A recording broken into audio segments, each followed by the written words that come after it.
Hello and welcome back to The Bottom Line, where we'll break down the most pressing business and economic issues of the day. Now, until today, we are focusing on the latest developments in the monetary policy in Central Europe. While the Hungarian central bank is cutting, Poland's central bank is keeping the rates unchanged. Plus, we have a fresh package of macro data to cover. And joining me today to discuss these topics is economist Witold Orłowski, Chief Economic Advisor at the PwC in Warsaw, Poland. Hello, sir, and welcome to TVP World. Hello, how are you? So let's start now with Hungarian Central Bank and its relation to Poland's. So Hungarian Central Bank lowered the interest rate today from 7% to 6.75%, and inflation in Hungary is 3.7%. And in Poland, on the contrary, we have 2.6%. So we see a situation where Hungary cuts and we keep, in fact. So what is your take on the situation that we are now facing here? Well, there is one difference between Hungary and, I would say, probably all the nations in Europe and Poland, that we still do have the frozen energy prices. And that means our inflation, this headline inflation that has been announced by the central bank, pretty low, 2.6%, is unfortunately somehow a repressed inflation, as economists say. Means the inflation lower than actually it would have been if we had a normal market mechanism. So from that point of view, the Polish Central Bank, the National Bank of Poland, has got always a good reason to be careful in cutting the interest rates, because we must look at what will be the effects of unfrozen the energy prices in partial unfrozen the energy prices in July. Still on the partial, because the government did not make a decision did not decide to fully unfreeze the prices. So they will be increased by some, I guess, 30%. It's less than half of what would be the actual market price increase. If we were applying simply the market level of prices. So that means, first, the Polish inflation is in fact underreported.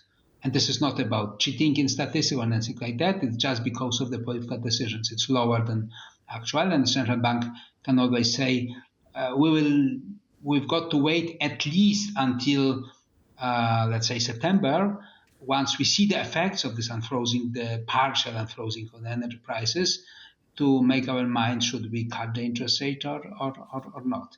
Even if this increase, and I guess the increase of the inflation right. due to this, but still, if I may interrupt you here, but I wonder, because we still see that, of course, we are being very cautious with this, but so is Hungary, but still they decided to cut. So why do you think is that really? No, because, as I said, the central bank in Poland expects the increase of the inflation by, let's say, probably around 1 percentage point over the next 2-3 months.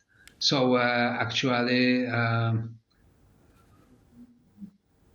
inflation, as I said, is higher than looks like. On the other hand, one should also add that there is some unpleasant feeling that the central bank was much more eager to cut the interest rate with the previous government.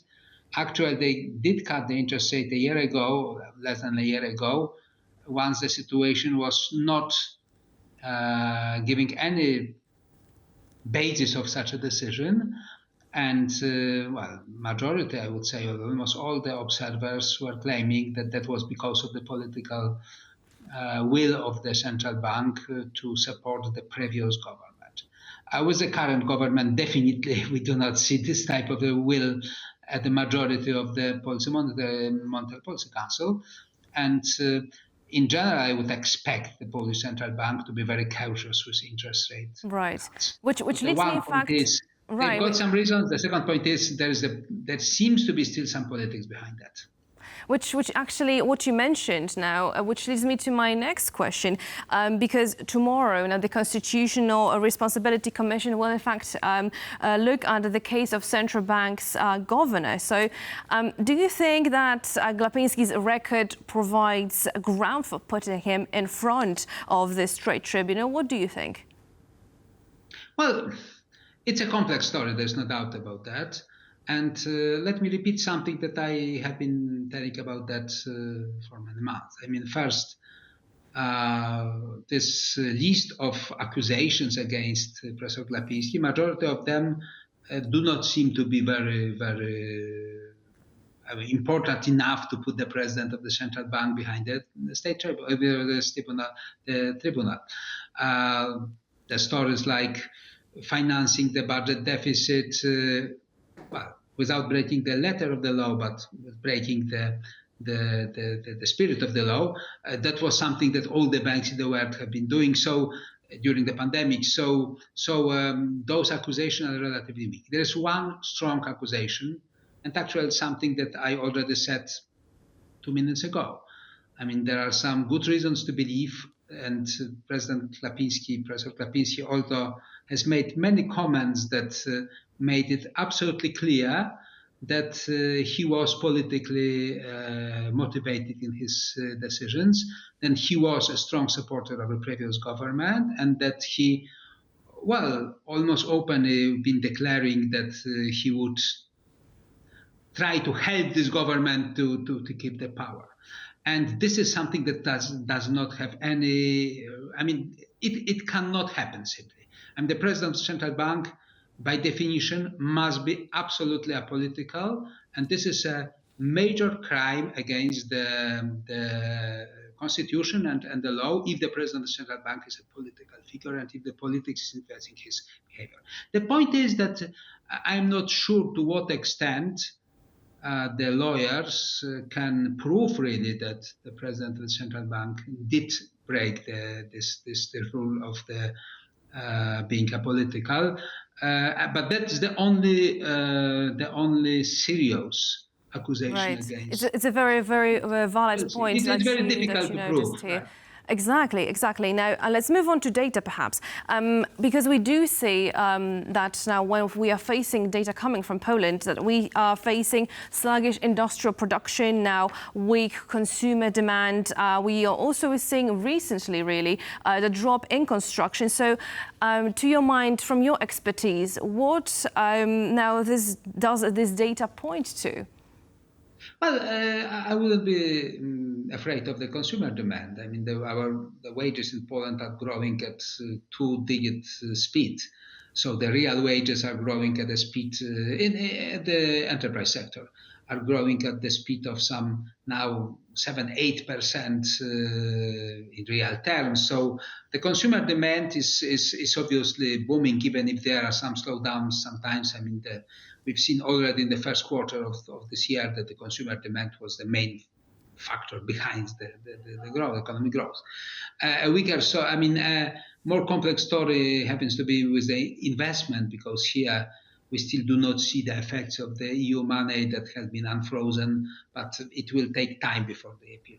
The biggest problem of Poland now is the external situation, is our exports, because our main trading partner, Germany, is in a prolonged recession, somehow without any visible end.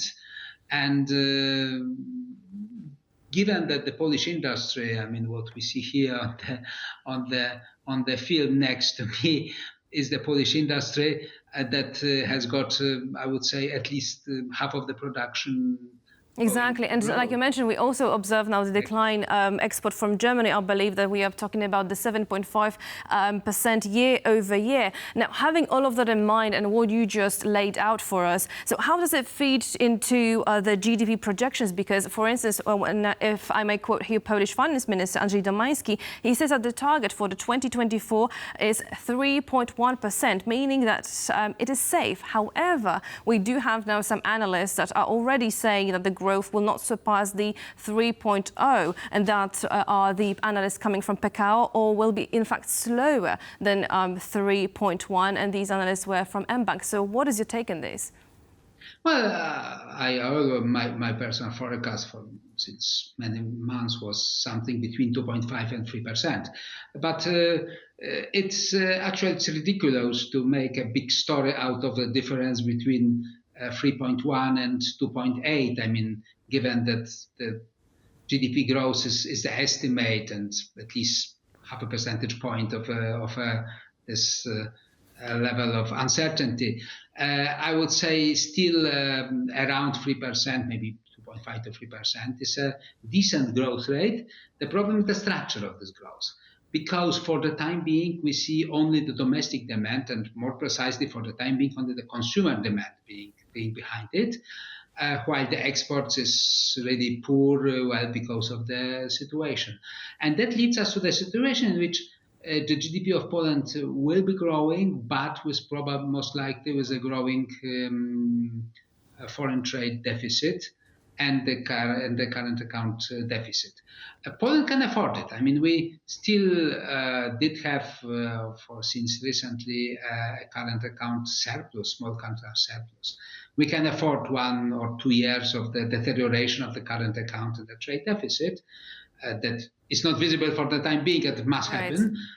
So it's not a drama, but we are waiting still. I mean, and certainly, like you mentioned, that we are waiting, and we'll have to monitor that situation closely. Thank you so much for joining us, and thank you so much for this conversation. That was economist Witold Orłowski from Warsaw University of Technology. Thank you so much. Thank you. And thank you so much for joining us on The Bottom Line. So make sure to join us tomorrow at 4 p.m. CET on TVP World. But do not go away, as coming up now, our World Talks with Tomasz Pudowski on political landscape in the US after Biden dropping out. And that will be all now from The Bottom Line from us. But remember, in the world of business, the bottom line is the only line that counts. Alexandra Marchewicz signing off. Goodbye.